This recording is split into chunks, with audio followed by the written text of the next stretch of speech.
Shalom, bienvenidos a un nuevo estudio de nuestra comunidad Benei Adonolam Kehilat Bao. En esta oportunidad vamos a hablar sobre la porción Tasría o Tasría simplemente, que significa cuando concibiere una mujer, ¿cierto? Y diere a luz, dice la escritura.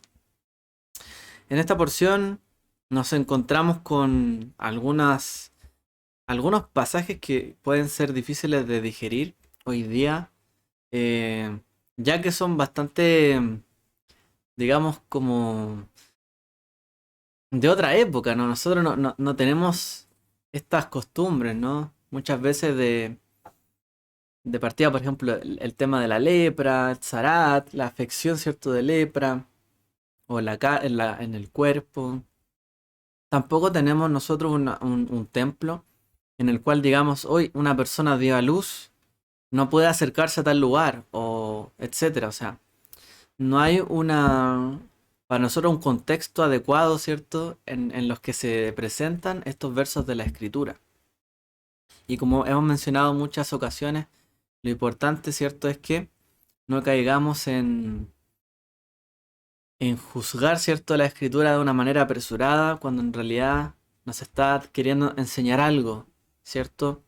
El Eterno tomó a su pueblo Israel de Egipto para llevarlo para que le sirvieran a él en el desierto y en la tierra que les había prometido a sus padres, para enseñarles, para educarlos, para mostrarles, ¿cierto? No solamente la gran salvación que él iba a hacer con ellos, que él hizo con ellos en la salida de Egipto.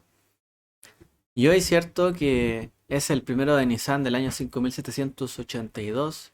Y dice la Torah que es el primero de los meses del año, por lo tanto es el primer día del año, ¿cierto? En este calendario de la festivo, este calendario de las fiestas. Y también es el día donde se recuerda la salvación y liberación de Egipto. Y en este día de preparación, porque el pueblo de Israel, así como estuvo en Egipto y vivió el Pesaj, ¿cierto? Tuvo que prepararse para Pesaj. Nosotros también estamos en ese momento. Y así como el pueblo, ¿cierto? Iba a recibir una gran salvación, el pueblo debió también prepararse para recibir una salvación. Debió eh, estar completamente, digamos, enfocado, ¿cierto? En esto. Porque iban a vivir una gran experiencia. Y la idea es que todos pudiesen sumarse y nadie quedara afuera. Que no pasara el ángel, ¿cierto? Destructor por las casas de los israelitas, sino que al contrario, pasase por alto, ¿cierto? En todas esas casas. Bueno, em, de la misma forma, ¿cierto? En la medida que el Eterno le fue dando mandamientos, mitzvot, preceptos al pueblo de Israel, también les enseñó cómo acercarse a Él, cómo mantenerse, ¿cierto? De una forma, de un estado ritual puro, para que la presencia del Eterno los acompañara siempre en todo momento. Y hay ciertas cosas que impurificaban el lugar, ¿cierto? El santuario, que impurificaban ahí específicamente. De hecho, cuando hablamos de, por ejemplo, la tzarat, que es la que se le conoce como la afección de la lepra, es una enfermedad, ¿cierto? De la piel, en la escritura, nosotros vemos por lo menos que esto aparece dentro de la historia de Israel solamente cuando la presencia del Eterno está con Israel. Cuando los sacó de Egipto y cuando estuvo en el santuario y luego cuando hubo templo. Pero en otro momento no hubo, ¿cierto? Que sepamos un zarat en medio de Israel. Porque parte, ¿cierto? De lo que nos enseñan estas parashiot, estas porciones de la Torá, es sobre la pureza que tenemos que mantener en nuestros cuerpos en relación, ¿cierto? A cómo nos acercamos al Eterno y cómo su presencia manifiesta cercano nuestro, pero también en la tierra de Israel. Y conectado, ¿cierto? Con un santuario, un templo, un lugar específico. La santidad, ¿cierto? Del Eterno, como Él la manifestó, está conectada a la Torá, escrituras de Israel, a la tierra de Israel, a una zona, ¿cierto?, delimitada que él prometió, ahí donde habitaría su santidad, y al pueblo, ¿cierto?, que habitaría ese lugar. Entonces, no hay una preocupación dentro de estos textos de qué pasará con la gente que está fuera, que sea extranjero, quizás como fuera de Israel, sino que es una preocupación siempre del pueblo. Estas leyes que tienen que ver con la pureza. ¿Ok? Hay ciertas leyes, ciertos mandamientos que hay en esta porción, cuando comienza, que te sería que suenan un poco preocupantes para cuando alguien las lee, ¿cierto? De buenas a primeras. Cuando una mujer da a luz, tiene un hijo, una hija, resulta que dice que queda impura durante 7 días. O sea, ¿qué es lo que pasa ahí? ¿Por qué queda impura? Y le dice, y lo será igual que cuando están sus días de la nidad, ¿cierto? Que tiene que ver con sus días, el ciclo, ¿cierto? Femenino. Entonces, ¿a qué se debe? Y más encima después dice que tendrá que esperar otros días más para poder entrar en contacto con algunos utensilios sagrados o consagrados, o incluso antes de presentarse al templo. Y si daba a luz una niña, resulta que era el doble, ¿cierto? Del tiempo en que se esperaba, como lo dice la Torá. Adonai habla Moshe diciendo, habla a los hijos de Israel y diles, cuando una mujer da a luz, tenga un varón, quedará impura por 7 días, como los días de su menstruación será impura. Al octavo día de la carne del prepucio del niño, al octavo día la carne del prepucio del niño será circuncidada. Y ella permanecerá en la sangre de su purificación por 33 días. No tocará ninguna cosa consagrada ni entrará en el santuario hasta que los días de su purificación sean cumplidos. Pero si da a luz una niña, quedará impura por 2 semanas, como los días de su menstruación, y permanecerá en la sangre de su purificación por 66 días. Luego, cuando se cumplieran los días de su purificación, ya sea por hijo o por hija, traerá al sacerdote a la entrada de la tienda de la reunión un cordero de un año, un holocausto, un pichón o una tórtola como ofrenda por el pecado. Dice. La ofrecerá delante del Señor y hará expiación por ella, y quedará limpia del flujo de su sangre, etc. Y ahí tenemos un pasaje que es bastante, digamos, polémico, ¿no? Tiene algunos problemas cuando uno lo lee de manera literal. Entonces, nos preguntamos, más allá incluso de lo textual, ¿por qué el doble en el caso de tener una hija? ¿Por qué la mitad, ¿cierto? Por tener un hijo. Pero más allá incluso, ¿por qué tiene que llevar un sacrificio? Si a uno le dijeran, bueno, llevará un sacrificio de paz, Shelamim, o un sacrificio de acción de gracias, porque en realidad dar a luz, ¿cierto? En el mundo antiguo no era sencillo para nada. O sea, imagínese hoy día que existe riesgo, ¿cierto? De todas maneras para la mujer. Ese riesgo sigue existiendo. En ese entonces el riesgo era mucho mayor. No habían médicos como hoy. La medicina no estaba en la misma posición. Uno pudiese pensar, bueno, el sacrificio que ofrecerían podría ser, ¿cierto? Un sacrificio de acción de gracias, por ejemplo, o de paz. Uno porque realmente a lo mejor es agradeciendo por haber podido dar a luz, y otro podría decir no, porque en realidad se escapó de la muerte. Porque dar a luz en aquel entonces no era garantía de que la mujer iba a poder seguir viviendo. Algún problema que ocurriera allí, alguna infección, otra cosa. Y bueno, podría significar la muerte, ¿cierto?, de esa mujer.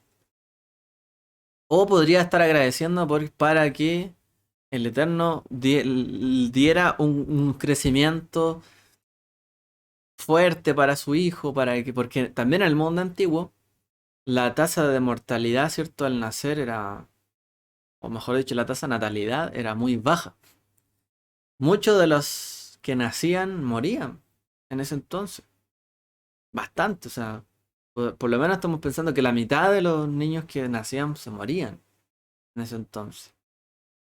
Entonces alguien podría decir, bueno, en realidad este sacrificio es para pedirle al Eterno que le dé buena salud, ¿cierto?, al niño o a la niña para que viva y crezca sano y bien.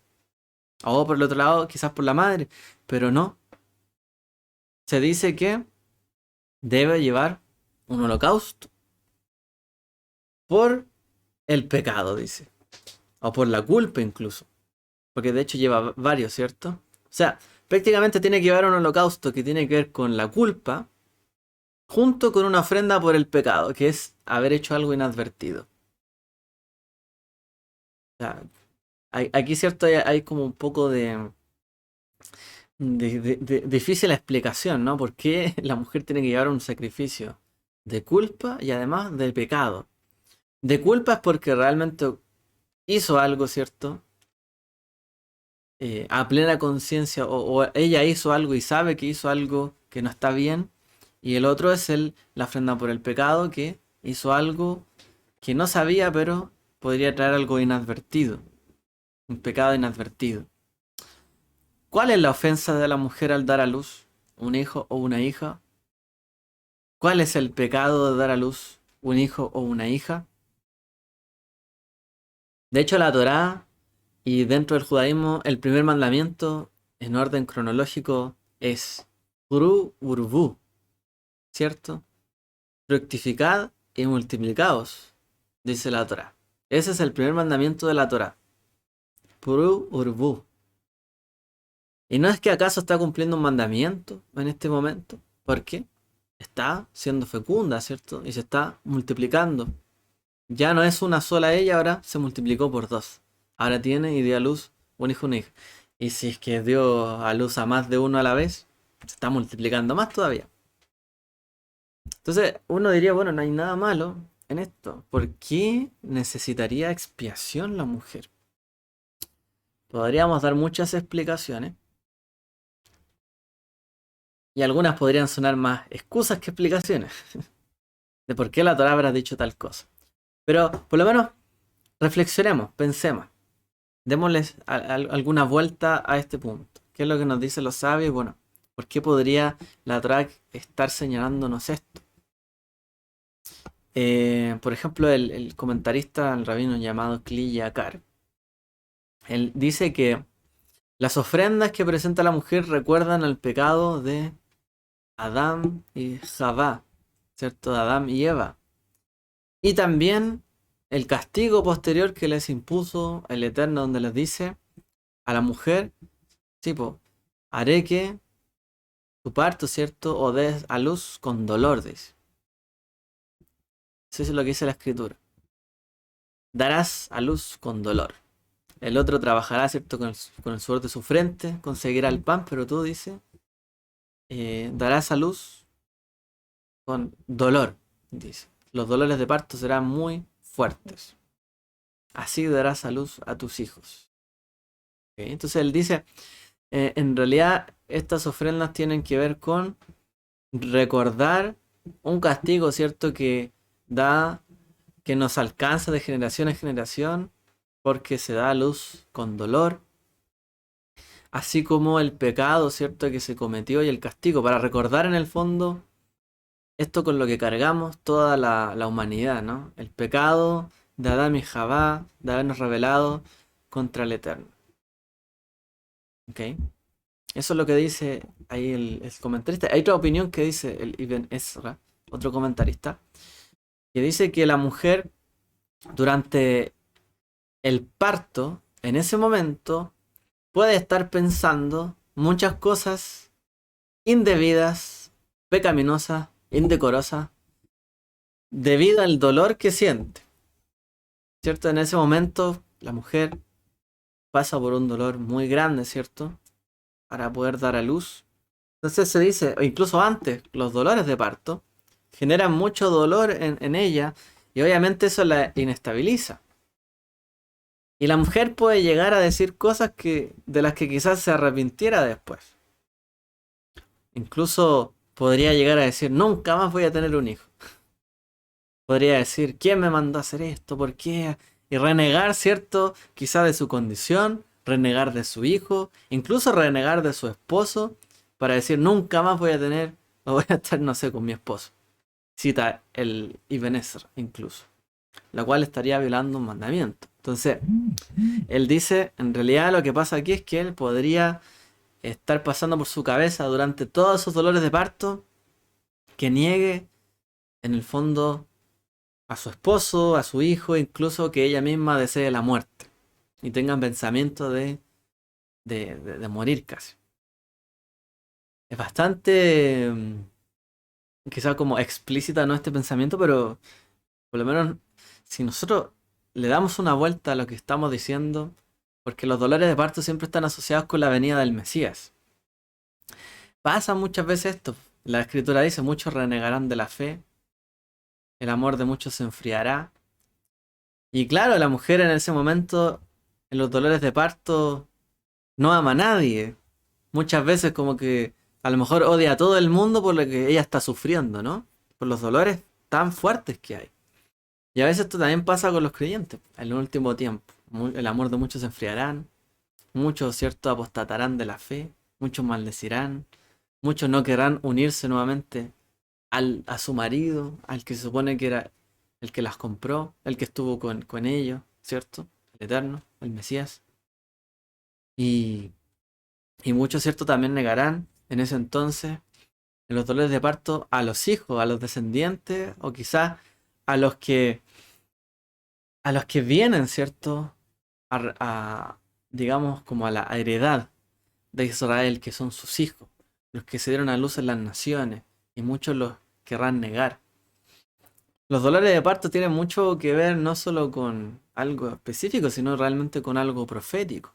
Si le damos una vuelta, como lo acabo de mencionar.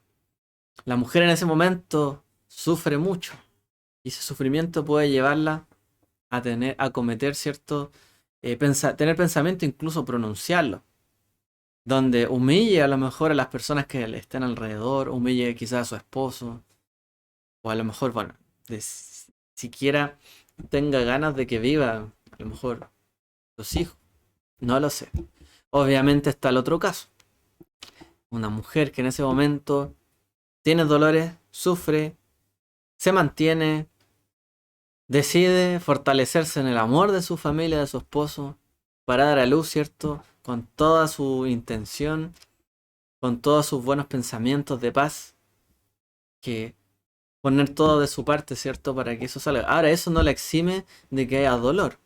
Hoy día quizá hay procedimientos donde la mujer sufre mucho menos, pero aún así hay algún tipo de consecuencia, ¿cierto? Aunque sea una operación, hay algo, ¿cierto?, que queda.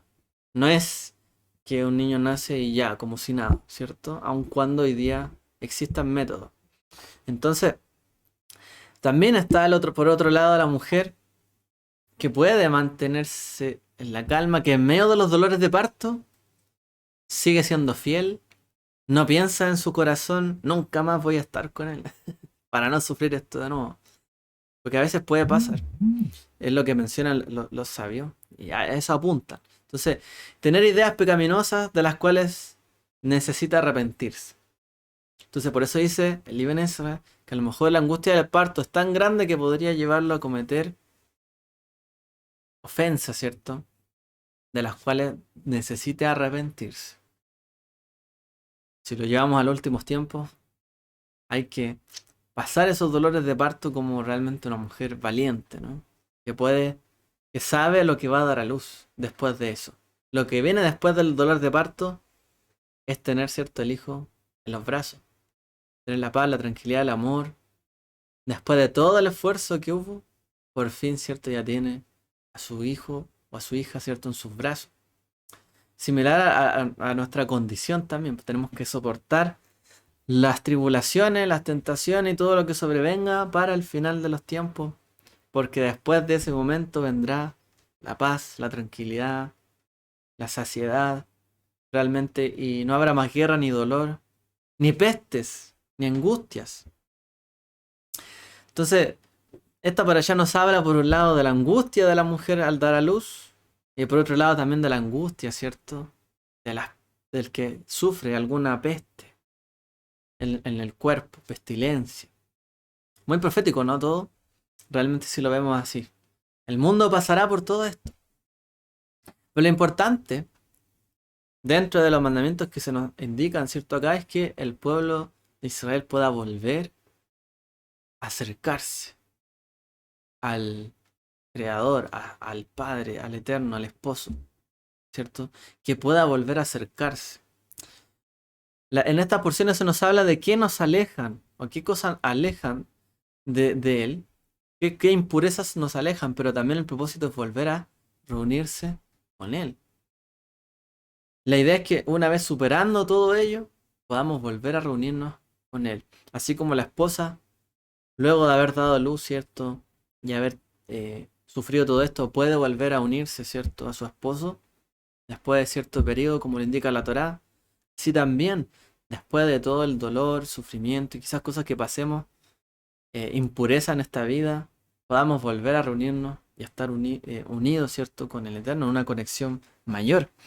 Es el propósito realmente de lo que nos apuntan los temas de la pureza. Nachmanides, otro sabio, Ramban con N al final, o Nachmanides, él dice que incluso estos sacrificios son una especie de rescate u ofrenda por haber sobrevivido a los peligros del parto. Porque, como mencionaba, ¿cierto? Hay peligros muy grandes en el parto donde incluso podrían morir los dos.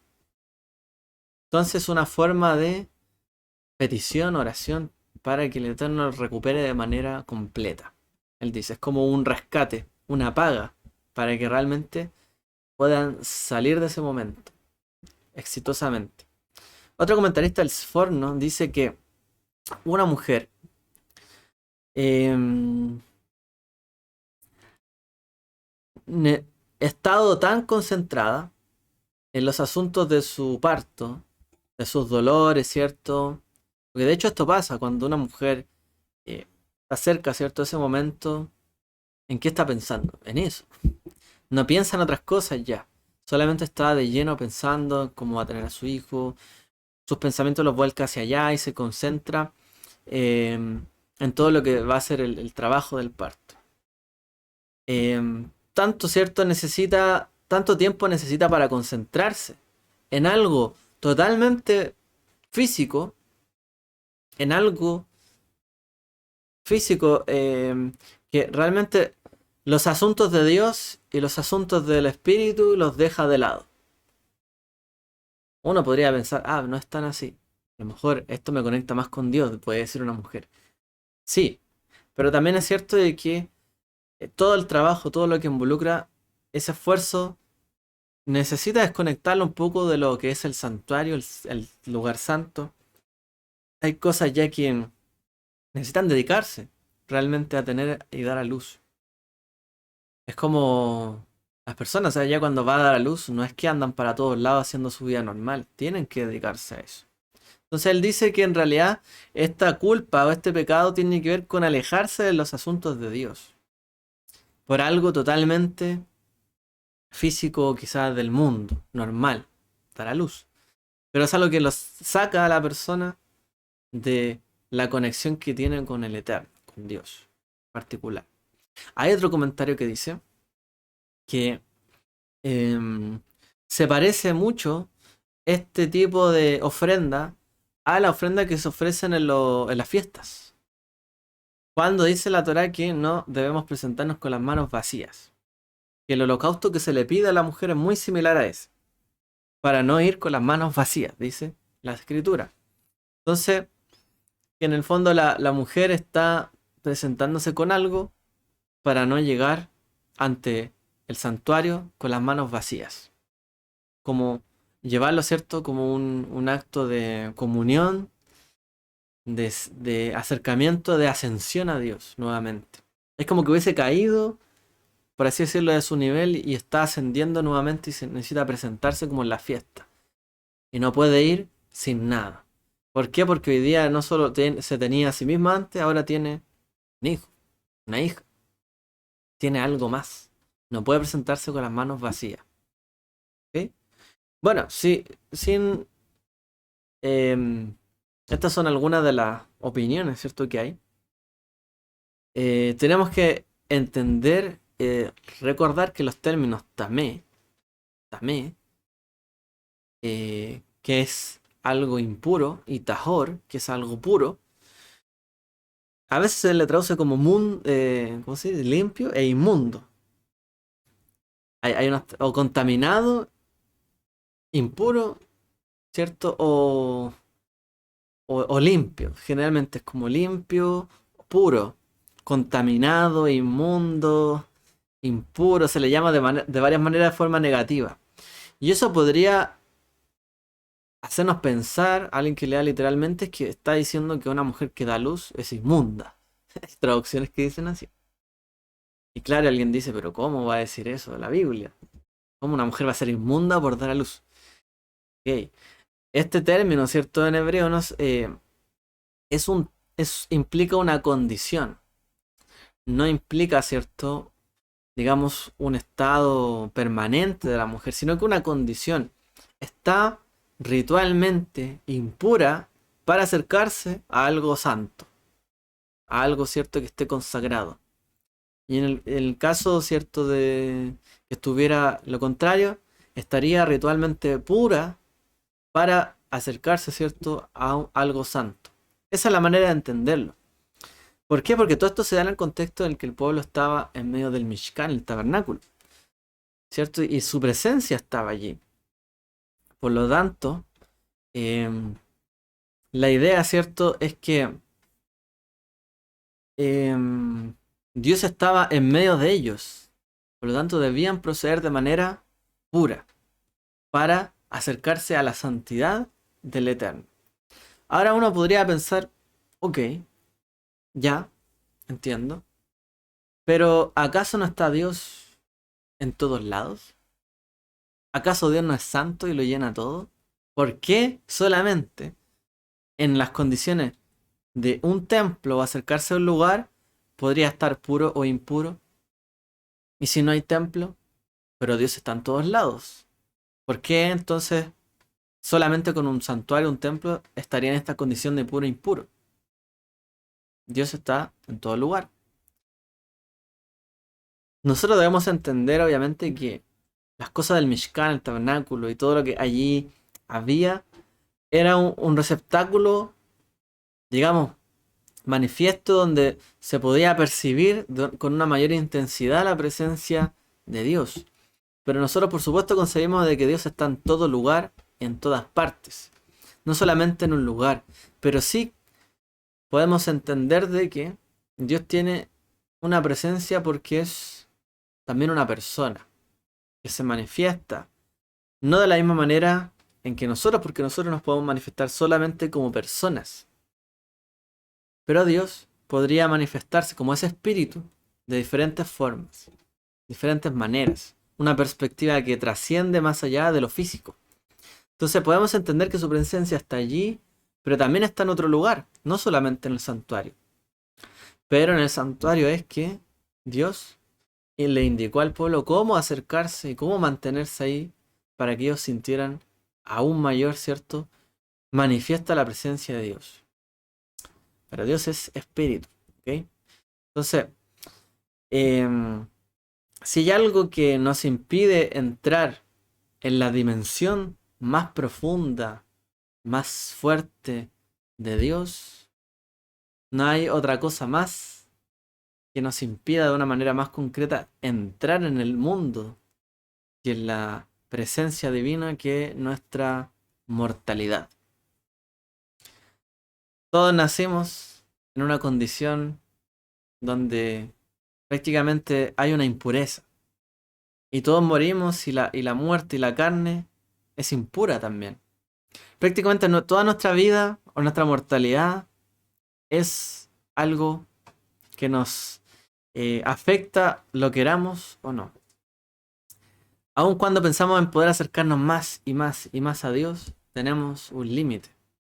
Y ese límite quizás no es que yo pueda orar más, ayunar más, clamar más a Dios. A lo mejor podría hacerlo, alguien podría dedicarse 24/7. Pero también tiene que comer, porque si no come se muere. Si no bebe, se muere.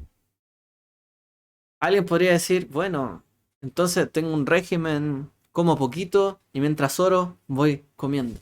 Ok, pero aún así en algún momento de su vida no va a poder seguir orando y ayunando. porque el cuerpo se desgasta, esta mente también, y puede que llegue el momento, ¿cierto?, de la muerte. Entonces, desde que nacemos sabemos nuestro destino en cuanto a este mundo, ¿cierto?, que es la muerte. Y si bien podemos acercarnos mucho, ¿cierto?, al Eterno, al Creador, tenemos este límite, nuestra vida. Nuestro límite para acercarnos a lo sagrado es nuestra vida, nuestra mortalidad, todo lo que nos tenemos que someter en este mundo. Alguien podría decir, bueno, encontró a lo mejor esa manera de comer, beber así mientras está orando y ayunando, pero también tiene que hacer sus necesidades, por ejemplo. O sea, es imposible que una persona dedique toda su vida a consagrarse netamente 100%. No se puede. Por eso es que es necesario conocer los tiempos. Hay tiempos donde nos acercamos a lo sagrado. Por ejemplo, ahora nos acercamos a las fiestas, a la festividad, a la Moadim. Nos acercamos a su presencia, ¿cómo? Por fiestas. Recordamos su salvación, sus obras, a través del Cordero y de Yeshua. Su salvación de Egipto, los milagros que hubo en Egipto, que hubo a través de Yeshua. Recordamos, ¿cierto?, todo lo que nos conecta con Él, pero esto es un momento consagrado para, y no es todo tiempo que uno esté consagrado. Entonces, las leyes de la pureza, de la purificación, etcétera, tienen que ver con que somos mortales. Y no hay mayor forma de demostrar la mortalidad que sencillamente alguien nazca. Cuando alguien nace, un bebé nace, nos da a entender que somos tan frágiles, ¿no? Nacemos de una manera tan frágil. Si a ese bebé no se le cuida, se muere. Si no se le alimenta, se muere. Si se le expone a un cambio de temperatura, se puede morir. Y eso, así somos, realmente. Somos pequeños, insignificantes, al lado de la tremenda santidad de Dios. Y el parto, la concepción, ¿cierto?, es la manera más evidente de ver esto. Entonces, las personas también pueden tener a lo mejor toda una intención de acercarse al Eterno, pero a veces una zarat, una impureza física puede alejarnos de Dios. Uno podría tener todo su corazón hacia Dios, pero una disposición, ¿cierto?, de una mancha en la piel lo alejaba del campamento y de la presencia de Dios. Muchas veces esto pasa. En la escritura dice, no se acercará tal persona con tal defecto al lugar, al servicio. Pero ¿qué pasa? Muchas veces las enfermedades merman a las personas de su intelecto, de sus capacidades, o las hacen hacer actos que impurifican muchas veces. O sea, la propia enfermedad de por sí nos aleja. Por más que uno quiera a lo mejor a veces acercarse a Él, al consagrado Dios, a veces la misma enfermedad o una afección nos puede alejar de su presencia. Son cosas que son partes de la vida, ¿no? Entonces, no es que la mujer fuera impura solamente por dar a luz, porque naciera, ¿cierto?, un bebé, sino porque el hecho de nacer un bebé es una muestra de nuestra mortalidad, de nuestra finita vida, nuestra fugaz vida en este mundo. Y nada que tiene que ver con la muerte tiene lugar en lo consagrado del santuario.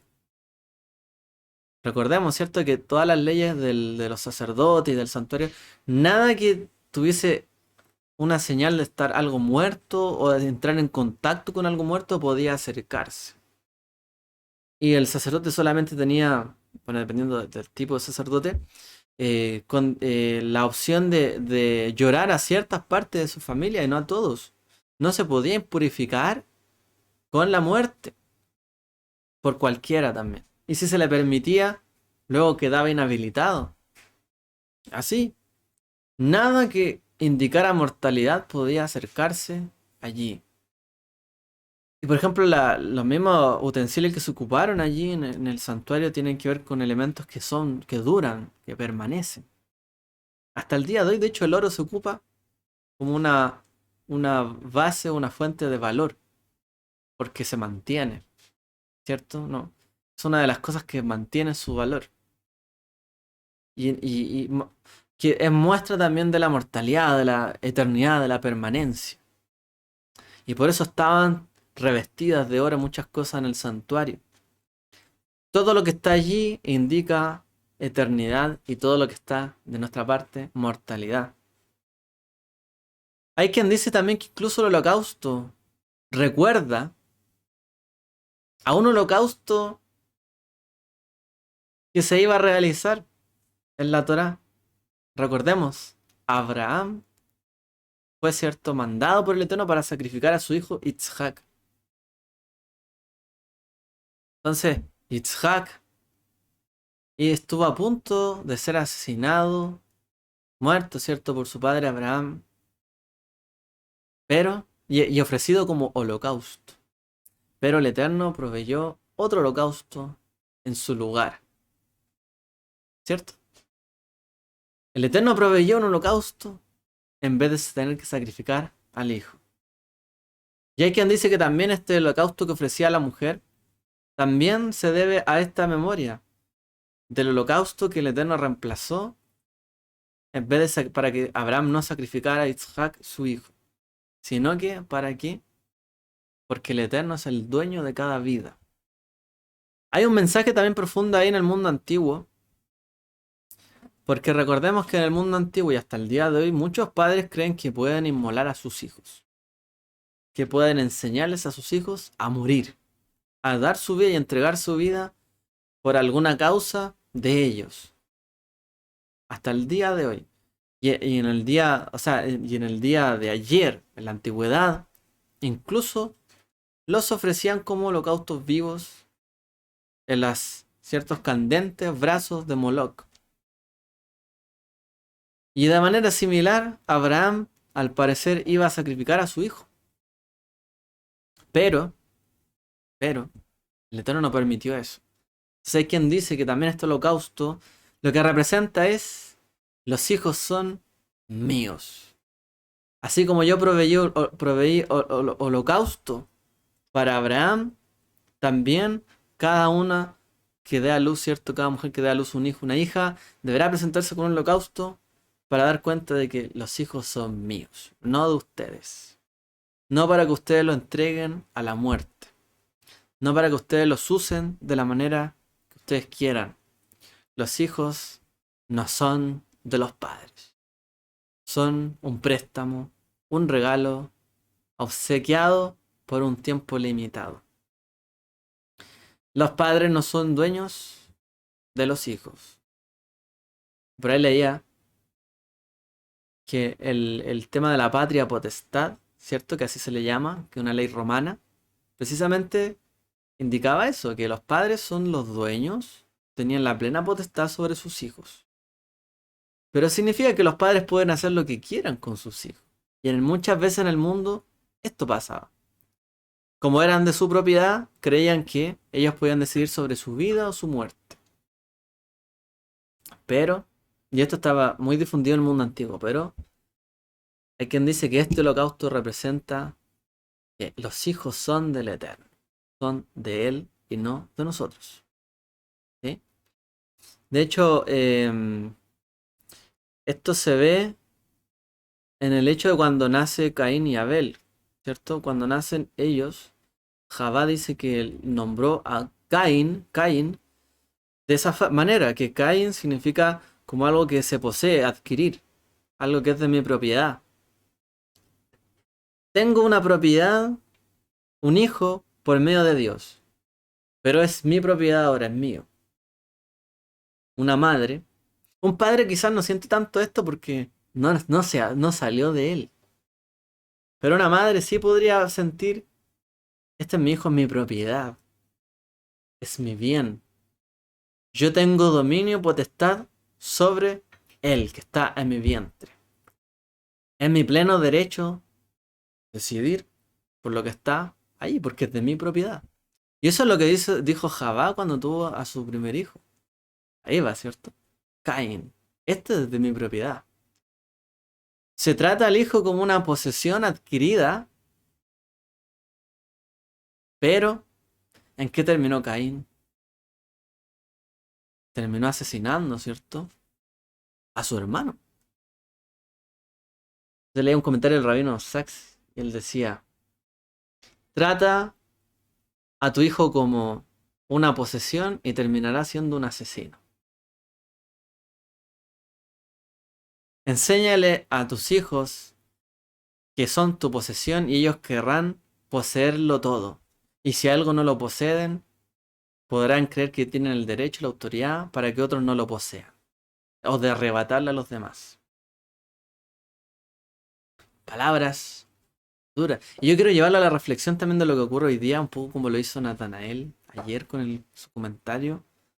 Y realmente ahí hay una concepción y ahí damos con uno de los puntos de la discusión hoy día sobre los hijos, aborto, etcétera.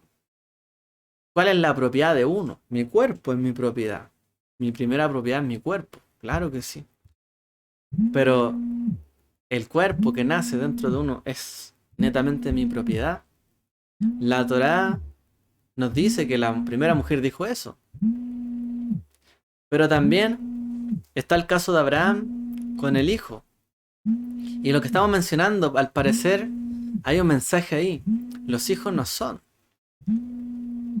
100% nuestra propiedad. Porque si así fuera, nosotros seríamos propiedad de otro. Y la responsabilidad de nuestros actos también las poseería nuestros padres. De todo lo que hiciéramos, nuestros padres serían responsables si fuéramos propiedad de nuestros padres. Si siempre, desde el momento, digamos, de la concepción, el hijo o los hijos fueran nuestra posesión, todo lo que hicieran esos hijos también es responsabilidad nuestra. Pero la Torá nos enseña que no es así. Si bien hay cosas que pasan de padres a hijos, incluso maldiciones que se repiten o pecados que se repiten por decisión de cada uno y de cada generación, y hay algo que alcanza, ¿cierto?, en cuanto a justicia de padres a hijos o de injusticia, pero también está dicho de que cada uno morirá por su pecado. Es decir, si el hijo, su hijo peca, pues morirá por su pecado. No será el padre el que cargue por el pecado de sus hijos siempre.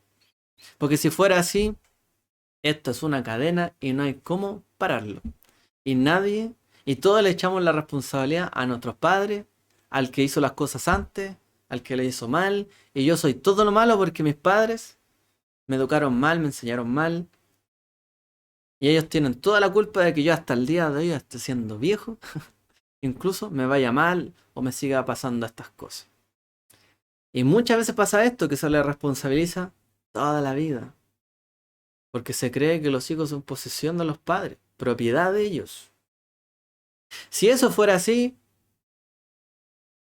que la mujer decida sobre su cuerpo 100%, porque los padres son los dueños de los hijos, desde que nacen hasta que mueren, si eso fuera así, ¿cierto? Desde el inicio hasta el final, que fueran su propiedad. Eso sería, ¿cierto?, hacer una conclusión en base a la lógica.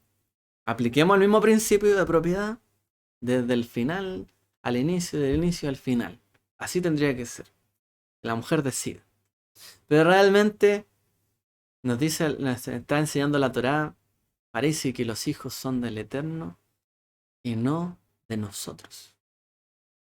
Porque aunque creamos que tenemos posesión y cosas nuestras en este mundo, todo le pertenece a Él. Él lo hizo todo, hizo el cuerpo, hizo los milagros, las maravillas que vemos en nuestro organismo, nuestro cuerpo. Él lo hizo todo. ¿Qué te voy a dar si tú lo tienes todo?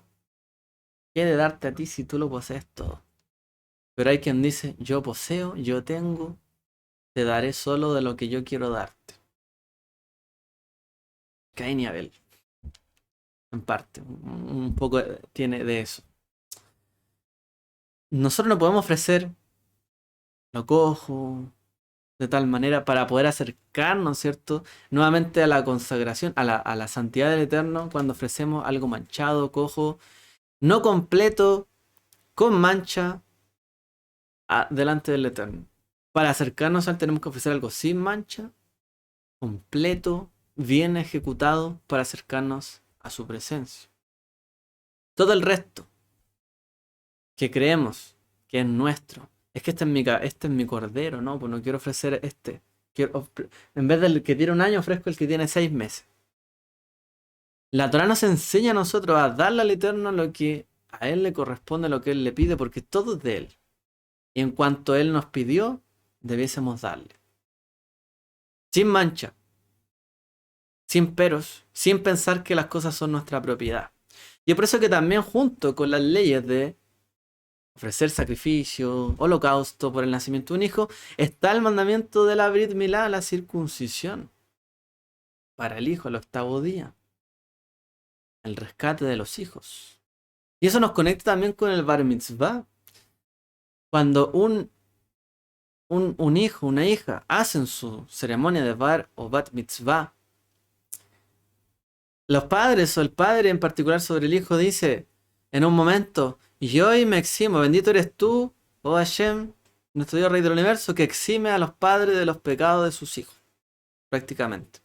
Exime de culpabilidad de los hechos de los hijos sobre los padres.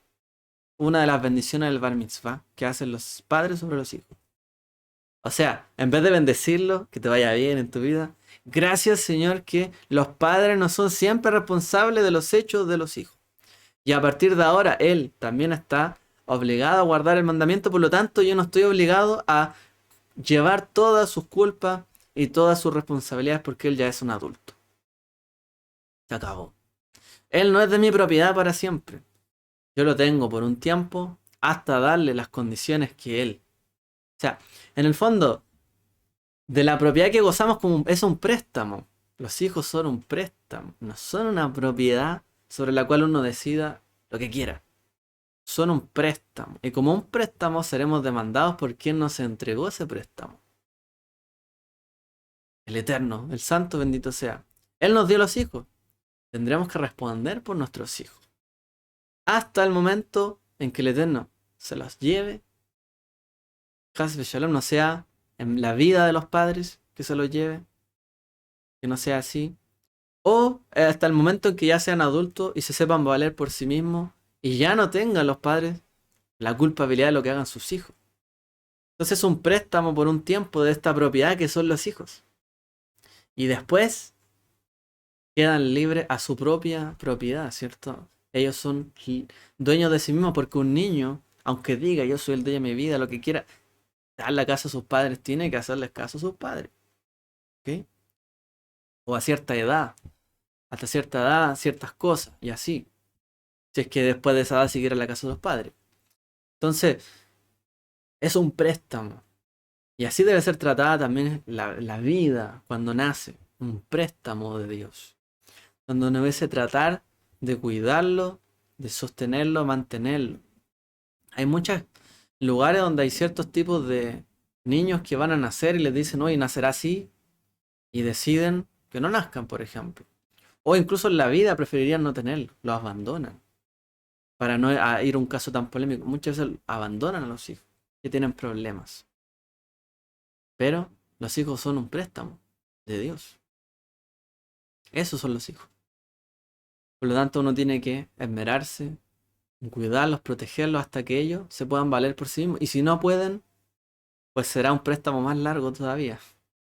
Donde tendremos, ¿cierto?, que enseñarles, educarles, mantenerlos, etc. Entonces, nada de lo que poseemos, por así decirlo, o de los hijos que poseemos no son nuestros 100%. Los padres no pueden tomar de la misma forma decisiones sobre sus hijos hasta siempre. Ni siempre cubrir sus errores. No tiene sentido. La Torá nos enseña que cada uno pueda valerse por sí mismo. No que tenga que depender de otros. Pero a la vez también nos enseña que si hay alguien que debe depender o ha caído en la condición de depender de nosotros, tenemos que ayudarlo. Pero No dice que la persona siempre deba depender de otro, porque a cada cual le pidió su diezmo. Un hijo no puede decir después de que ya trabaja, no, si mi padre ya da los diezmos en el hogar a lo mejor. Yo ya no tengo que dar nada, porque en mi casa ya se da. Cada uno es responsable de la Torá. Cada uno sabrá lo que tiene que hacer después. Entonces la Torá no nos exime de responsabilidad, sino que nos da a entender cuáles son nuestras responsabilidades. ¿Ok? No hay nadie en este mundo que sea justo y no peque. Es cierto. En este mundo no hay justo que no peque. Todos podemos caer, ¿cierto? En algo. Nuestra mortalidad es así. Todos podemos trabajar por el Eterno, pero también podemos caer en cosas. Dice la Escritura, Jacob, Santiago 1:12. Bienaventurado el hombre que persevera bajo la prueba, porque una vez que ha sido probado recibirá la corona que el Señor ha prometido a los que le aman. Que nadie diga cuando es tentado, soy tentado por Dios. Porque Dios no puede ser tentado por el mal y Él mismo no tienta a nadie, sino que cada uno es tentado cuando es llevado y seducido por su propia pasión. Después, cuando la pasión ha concebido, da luz al pecado. Y cuando el pecado es consumado, engendra la muerte. Y un poco ese es como el proceso de la mortalidad de todos nosotros. Se da luz, pero también pecamos.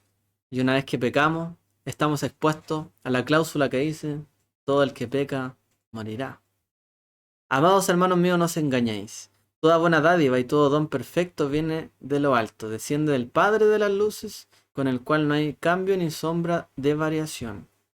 En el ejercicio de su voluntad, Él nos hizo nacer por la palabra de verdad, para que fuéramos las primicias de sus criaturas. Todo lo que viene de Él, dice, toda buena dádiva, todo don perfecto viene de lo alto. Puede aplicarse incluso a los hijos. Toda dádiva, todo préstamo, todo don que recibimos en nuestras manos, como una madre recibe a sus hijos, a su hijo o a su hija en sus manos cuando nace, viene de lo alto, del Padre de las luces. Y en Él no hay cambio ni variación, Él no cambia, Él siempre es el mismo. Y como dice, en el ejercicio de su voluntad, Él nos hizo nacer a nosotros, nuevamente, por la palabra de verdad, para que fuéramos primicia de sus criaturas. Porque el propósito del nacer es ese, que nazcamos, ¿cierto? En la palabra de verdad, en la Torá. Y dichosos, ¿cierto? Los hijos que nacen en medio de la voluntad o de la Torá, ¿cierto? Para guardar la voluntad divina. Para ser primicia, como dice ahí, de las criaturas. Bendito sea Él que nos hace nacer a su palabra, que nos enseña sus principios, sus mandamientos, para andar conforme a su voluntad. Porque Él no cambia, Él es el mismo, ayer, hoy y siempre. Y así como nacemos hoy nosotros, somos prestados, ¿cierto? Que muchas veces, esto pasa también en nuestra vida espiritual, nacemos en un lugar, prestados en un tiempo, a lo mejor en una comunidad, y al día siguiente podemos estar en otro lugar. El Eterno sabe, no somos propiedad de nadie, ni los pastores tienen la propiedad, me refiero en términos, digamos, espirituales, de las ovejas. El Eterno es el dueño de las ovejas, del que es la propiedad. Nosotros somos cuidadores. Nosotros no podemos poseer a la gente, ni decirle esto harán, esto no harán, abrir, cerrar puertas de una manera condenatoria o de una manera extrema. Todos los nacidos somos prestados por Él, ¿cierto? Los nuevos nacidos. Hasta que somos alimentados, llegados hasta una estatura, somos también responsabilizados. Por eso no hay excusa, en cierto momento la Escritura también nos habla. Hay momentos donde se entiende la ignorancia. La mujer presentaba un sacrificio por el pecado que era en la ignorancia. Todos cuando nacemos tenemos un momento de ignorancia. Todos cuando creemos en la verdad hay cosas que ignoramos. Sacrificio por el pecado, la ignorancia. Pero después, todos, cuando ya sabemos, estudiamos, aprendemos o vivimos simplemente las cosas, ya si es que cometemos errores somos culpables de ello. Y así la mujer también presentaba un sacrificio por la culpa. Porque todo nacido cae dentro de estas dos categorías en algún momento. Lo importante, ¿cierto?, es que volvamos a purificarnos para acercarnos a Él. Consagrémonos nuevamente. Si hemos caído, como aquí dice, no hay persona, ¿cierto?, que realmente diga que no peque. Todos pecamos, todos caemos. Pero nadie puede decir, ah, Dios me tentó, Dios me hizo caer. No, cada uno por su responsabilidad, por su propia pasión. Pero acerquémonos, entendamos que todo viene de Él. Todo viene de lo alto. Toda buena dádiva, todo don, todo hijo, hija, todo viene de Él. Y consagrémonos nuevamente para acercarnos ante Él. Eso es lo que nos... Porque como dice allí, nos hizo nacer por la palabra de verdad para que fuéramos las primicias de sus criaturas. ¿Y qué se hacía con las primicias? Se presentaban en el santuario, en el templo. Se presentaban las primicias. Pero ¿cómo vamos a presentar primicias que estén impuras, que no estén aptas, que estén podridas, etcétera? Las primicias se presentan porque son lo primero, lo bonito, lo tierno que nació ahora. Siempre nos podamos mantener la verdad para ejercitarnos de esa manera y presentarnos en todas estas fiestas, donde a lo mejor el mundo no se presenta, pero dice la escritura que lo hará en algún momento. Pero nosotros como primicia nos presentamos en esta fiesta como primicia, que seamos realmente como unas buenas primicias, que den honor al trabajo, a la obra de Dios sobre cada uno de nosotros, como regó, como sembró, como cosechó. Que sea todo eso un honor para nuestro Padre. Bueno, familia Bao, este es el comentario y la reflexión de esta para allá. Espero que haya sido de bendición para todos. Les deseo un Shabbat Shalom y el Eterno les bendiga abundantemente. Shalom.